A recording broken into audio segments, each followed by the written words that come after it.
भाइयों को यह बरसों बाद पता चलता कि जिन घरों में बहनों को दिया गया वे घर तो तमाम मुसीबतों से भरे हुए थे और बहनों पर यह जिम्मेदारी आयद हुई कि वे सविनय उद्यम के साथ उन घरों को सहने रहने लायक बनाती रहें।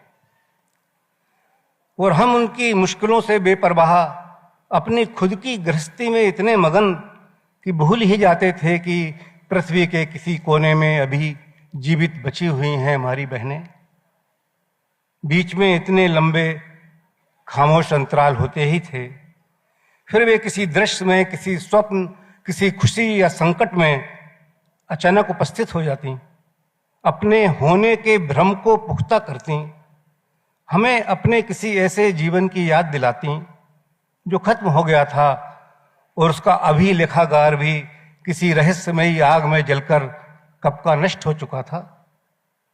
जब माँ और पिता दोनों नहीं रहे, वे भाभियों में खोजती रहीं माँ और भाइयों में पिता, लेकिन भाई भाभियों को लगता कि वे जायदाद में हिस्सा मांगने की जुगत में हैं।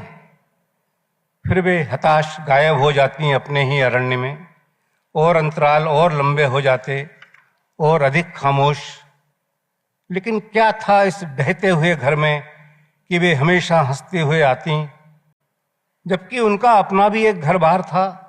जो भी थीं, जैसी भी थीं, सारी उम्मीदें उनकी उसी घर में थीं, बावजूद इसके कि उनकी दाढ़ें दुखती थीं, टूट रहे थे बाल, पीठ में उठती ही रहती थी दर्द की लहर, और जांचों में निकलते थे नए नए रोग।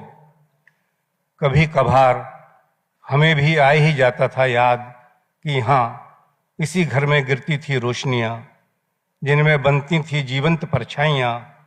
अब ना यह वैसा घर रहा, और ना रोशनियों के पर्दे, और ना वे परछाइयां जो दरअसल हमारी बहनें थीं।